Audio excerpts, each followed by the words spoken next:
Oui, dans un contexte politique et social compliqué, avec d'un côté une gauche sous tension et puis de l'autre une rue éruptive, eh bien François Hollande ne perd pas espoir pour la suite. Au contraire, le président estime qu'en dehors de sa ligne, il n'y a pas d'alternative à gauche, sinon l'alternative de droite ou bien d'extrême droite. Alors qu'en est-il? Et puis qu'est-ce qui lui permet de dire cela? L'alternative à gauche est-elle dans une impasse? On va en parler dans quelques instants avec nos invités, mais d'abord on va écouter François Hollande, c'était ce matin sur Europe 1. Il peut y avoir des propositions de gauche, il peut y avoir des idées de gauche, des ambitions de gauche. des ambitions, mais oui. heureusement. Mais il n'y a pas d'alternative en dehors de la ligne que je représente. Au-delà du gouvernement qui est aujourd'hui en place, il n'y a pas d'alternative à gauche. Et on en parle avec nos invités ce soir. Karl Meis, bonsoir. Bonsoir. Et bienvenue. Vous êtes rédacteur en chef au Figaro Magazine. Nous accompagne ce soir Danielle Simonet. Bienvenue et bonsoir.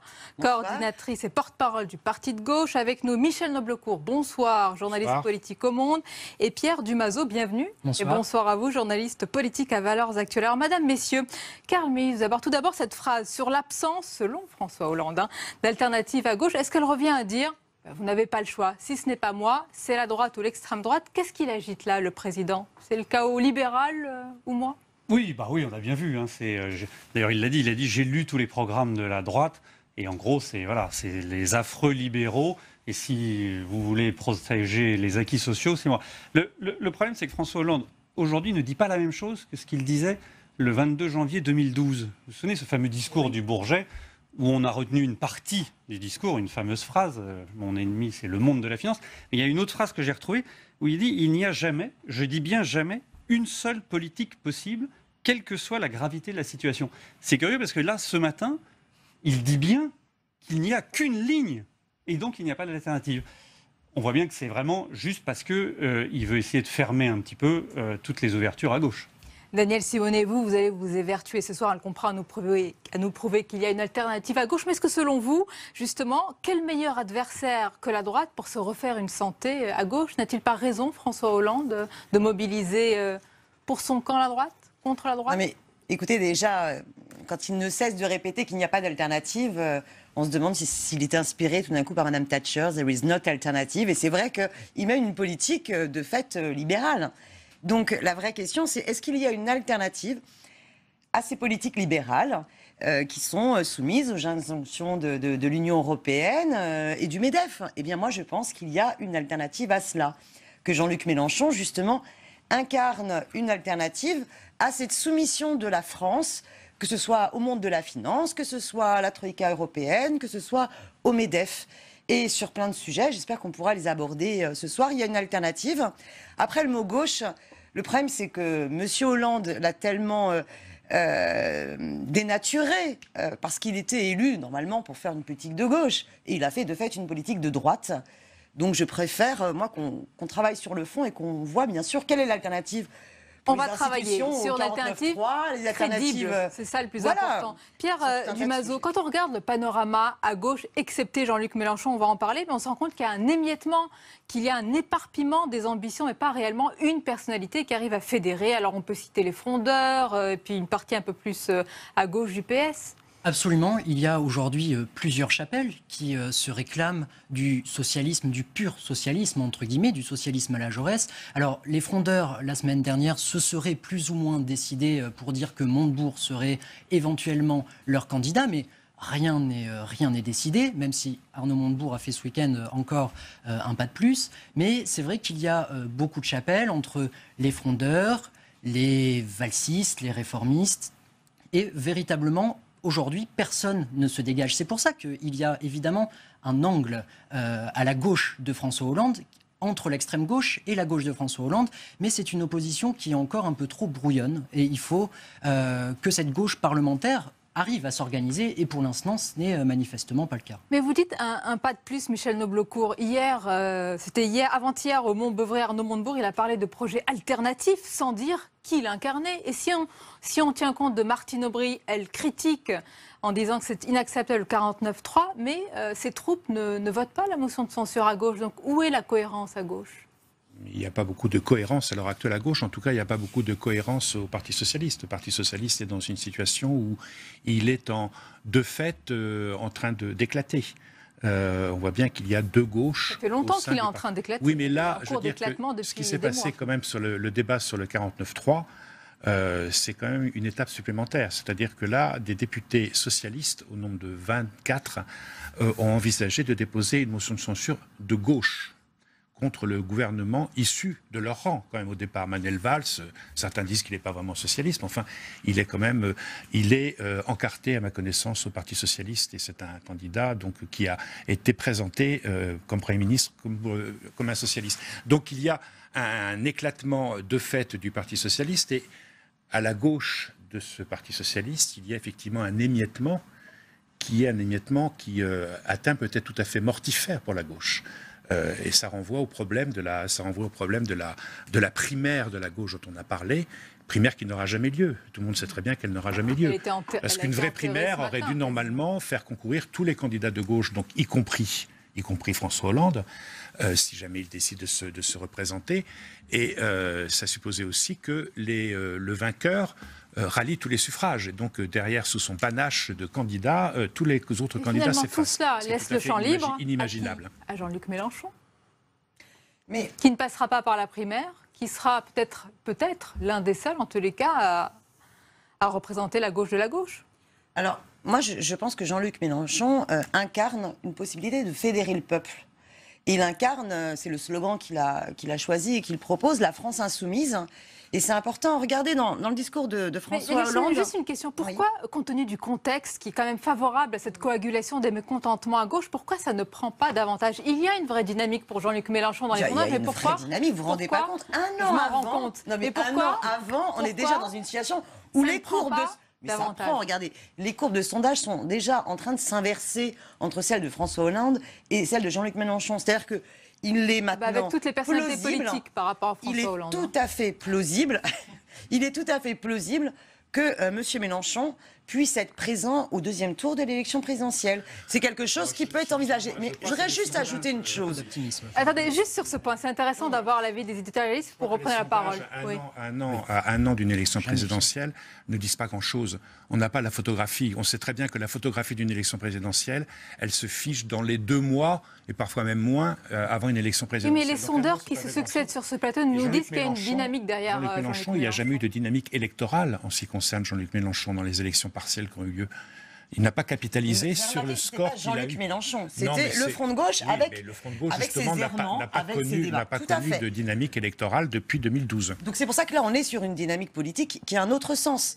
Est-ce qu'on souhaite une France insoumise, par exemple, face à des institutions de la Ve République qui sont surexploitées? Vous avez vu les déclarations de François Hollande là-dessus. Il a dit « La loi El Khomri, elle va passer, je ne céderai pas. Trop de gouvernements ont cédé, d'où la situation que j'ai trouvée en 2012. » C'est à croire qu'il regrette que le gouvernement antérieur ait cédé et retiré le CPE. Voilà le message qu'il envoie. Il regrette l'absence de réforme de manière générale. Donc, il regrette que les gouvernements sous Sarkozy ne soient pas allés plus loin dans les politiques libérales, alors qu'ils devaient incarner son opposition, et il revendique complètement le fait d'utiliser les rouages de la 5e totalement autoritaire du 49.3. On va parler des institutions. Justement, une alternative à cette soumission-là.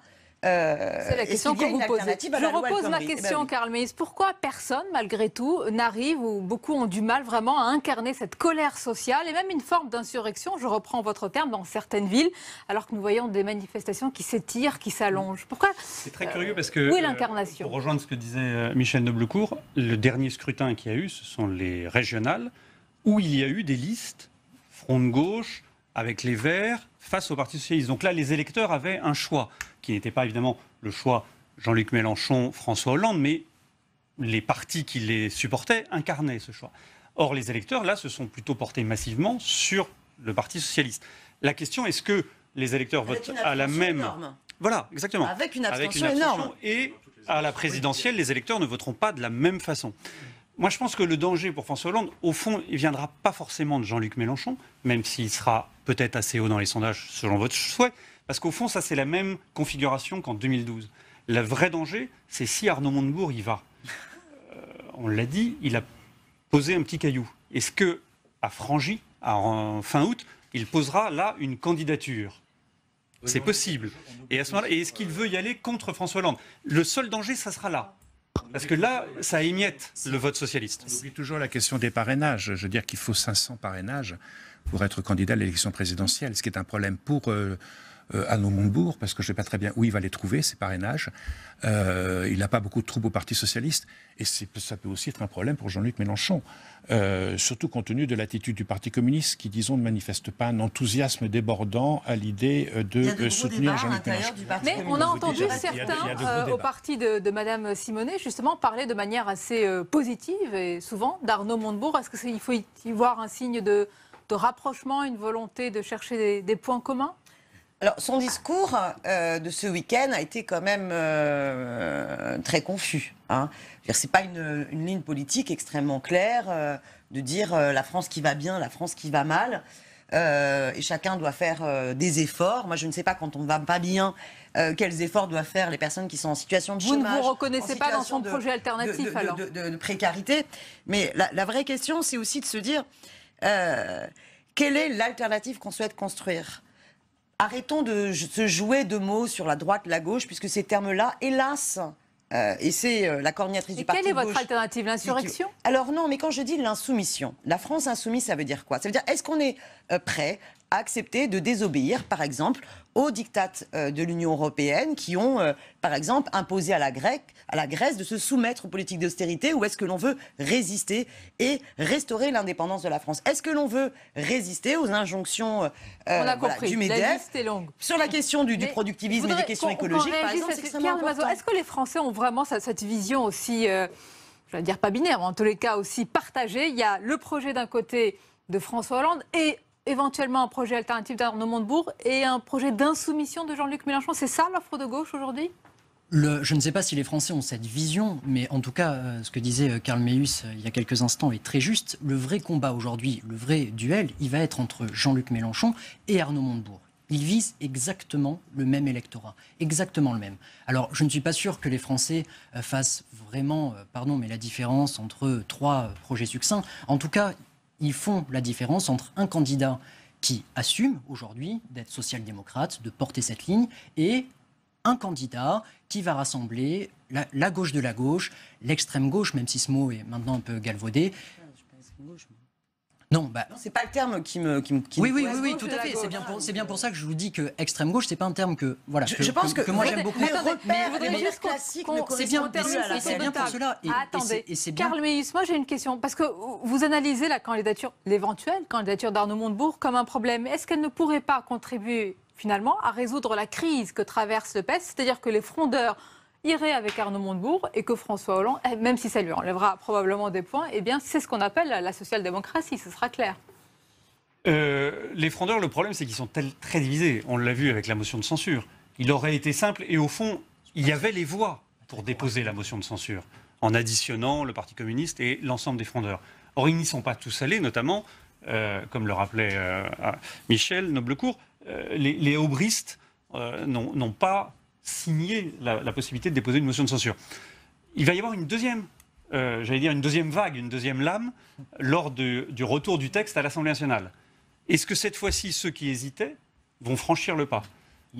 Auquel cas, tout ce qu'on est en train de dire ici sera caduc. Vous n'y croyez pas ? Parce que je le souhaite.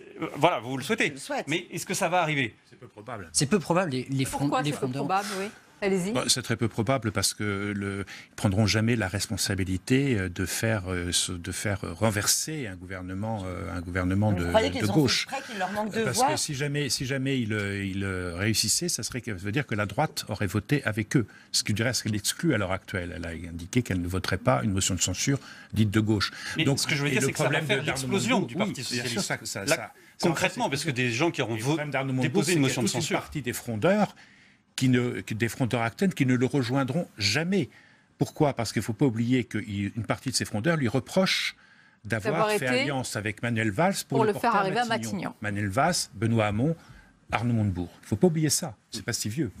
Je voudrais qu'on fasse aussi la comparaison avec les programmes de droite. Est-ce qu'en réalité, la séquence « ça va mieux » de François Hollande, il faut la traduire par bien, ça sera pire avec eux la droite, Karl Meeus, est-ce que c'est la façon la plus directe de remobiliser son camp aujourd'hui ? Parce qu'on l'a entendu assez vigoureux, vif et combatif sur ce sujet. Oui, et au fond, il a raison, il fait de la politique.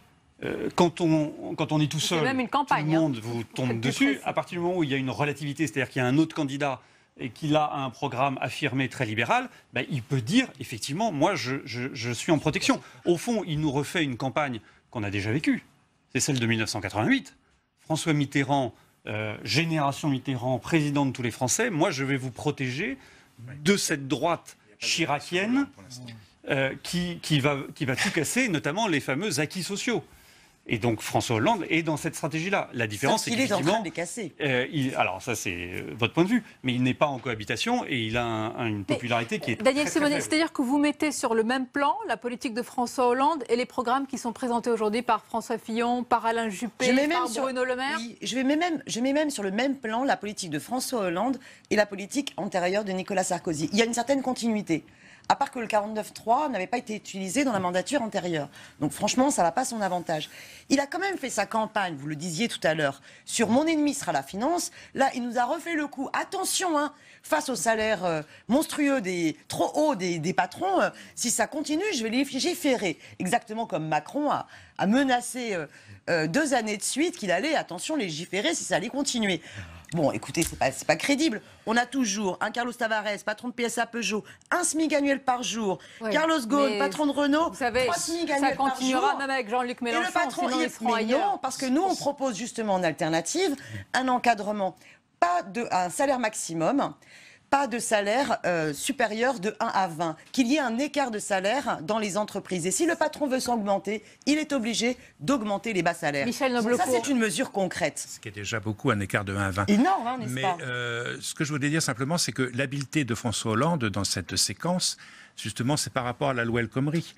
C'est de montrer que la loi El Khomri, qui est présentée comme une casse du Code du travail, ce qui n'est pas du tout personnellement mon point de vue, va beaucoup moins loin que les programmes des candidats de droite. Il suffit de regarder tout ce qu'écrivent à la fois François Fillon, Nicolas Sarkozy, Alain Juppé sur leur programme sur le plan du droit du travail. Et notamment Alain Juppé qui parle de rétablir les 39 heures. Rétablir les 39 heures. Là, pour le coup, je pense qu'Alain Juppé réussira... Avec un choix, hein, et il est très précis, enfin, mais il faut lire exactement le point. Mais j'ai l'impression que vous êtes en train de dire que c'est un programme vraiment libéral, à droite, que c'est une sorte de purge, que c'est une austérité, un thatchérisme, parce que quand on lit en détail, et là je vais vous soumettre la question, on a l'impression quand même que l'État, en tout cas pour Alain Juppé, le rôle de l'État est toujours très présent, et que c'est plutôt une économie sociale de marché plutôt qu'un libéralisme à tout crin. Est-ce que c'est votre avis ? Les acteurs sociaux ne sont pas très présents dans tous ces programmes. Quel est votre avis ? Notamment les syndicats. Pierre de Mazot. Sur le programme d'Alain Juppé, moi, à titre personnel, je ne trouve pas qu'il y ait énormément de différence entre ce que propose Alain Juppé pour 2017 et ce qu'est en train de faire François Hollande. Pardon, mais Alain Juppé, quand on lit ce qu'il écrit, quand on écoute ce qu'il dit, moi j'ai l'impression d'entendre ça depuis que je suis né. Donc c'est vraiment, on est loin de quelque chose de révolutionnaire. On sait déjà que ça va être quelque chose une présidence, si c'est lui, d'extrêmement tranquille, sans vraiment de bouleversement, de changement, et finalement quelque chose d'assez long et d'assez pénible. Et si François Hollande est remis à la tête de l'État pour 5 ans, il mènera la même politique qu'un Juppé, qu'un Bruno Le Maire. Je ne vois vraiment pas énormément de différence fondamentale. C'est compliqué finalement de poser ce curseur, Karl Meis, parce que si à gauche, en tous les cas du côté de François Hollande, on va dire regardez comme c'est différent à droite, alors que du côté de la gauche, on va dire mais regardez, François Hollande et la droite c'est la même chose, comment les Français vont-ils s'y retrouver ? Ils vont lire les programmes. Ils vont s'y retrouver dans la campagne. La droite, en ce moment, fait assaut de surenchère sur le libéralisme, parce que s'il y a une primaire, qui va voter à la primaire, c'est l'électorat de droite et un peu celui du centre. Il y a quand même des fondamentaux en politique. Au moment de la primaire du Parti socialiste, François Hollande avait dit 60 000 emplois dans l'enseignement, ce qui lui avait permis d'emporter la mise, notamment. Là, on va avoir, jusqu'en novembre, aussi une surenchère. Je vous fais le pari qu'à partir du 27 novembre, le candidat qui sera désigné fera une campagne qui sera peut-être un petit peu moins à droite. Parce que en 2 temps, finalement. En 2 temps. Mais au fond, François Hollande a fait la même chose. Le programme de François Hollande, jusqu'à l'annonce des 75%, de la taxe des 75%, c'était plutôt quand même une politique de l'offre qui était un peu maquillé pour pas donner l'impression d'être trop comme Sarkozy. Et puis quand Jean-Luc Mélenchon justement commençait à le titiller un petit peu dans les sondages, il a sorti cette fameuse TAC à 75% qui lui a permis de terminer la campagne victorieux. Mais je pense qu'on est dans une crise de régime extrêmement importante où finalement... les institutions de la 5e protègent le président. Et il faut complètement changer nos codes et nos références. Voilà, on est dans un système oligarchique et que vous soyez Parti socialiste ou les Républicains, ils sont dans la même logique oligarchique, avec ces mêmes collusions d'intérêts entre la caste politique, une partie de la caste politique, et puis le monde économique et une partie du monde médiatique. Et finalement, ils sont dans les mêmes politiques libérales. Je veux dire, les uns comme les autres, finalement, ne toucheront pas aux intérêts des patrons du CAC 40 et ne répondront pas à l'intérêt général, qu'il s'agisse des grands sujets écologiques. Et la solution pour vous, c'est Jean-Luc Mélenchon. Qu'il s'agisse... Bien sûr. Bien sûr. Mais voilà, c'est un résumé, parce qu'il nous restait quelques secondes. Non, mais là, plus sérieusement, la solution, c'est que le peuple reprenne en main son destin. Vous avez entendu ce que vous dit Karl Meus, ancien sénateur socialiste. Non, je rappelais ces états de fait membres de cette oligarchie. Un projet éco-socialiste, voilà, et qui remettent au centre la question de l'intérêt général humain, le fait qu'on n'ait qu'un seul écosystème, et qu'ils permettent de permettre au peuple de reprendre en main son destin et de poser la question de la convocation de la Constituante. Michel Noblecourt, sur la suite, il y a quand même une semaine de grogne sociale, de manifestations. Malheureusement aussi, on l'a vu encore aujourd'hui, de violence. Encore et toujours, c'est un défi permanent pour le gouvernement à présent. Oui, c'est un défi permanent. Moi, ce que je demande à voir, c'est la suite, effectivement, de la stratégie qui est adoptée par la CGT sur les grèves reconductibles. Et là, je suis extrêmement sceptique. Et nous aurons l'occasion d'en reparler. Merci en tous les cas pour ce débat et cette analyse. Restez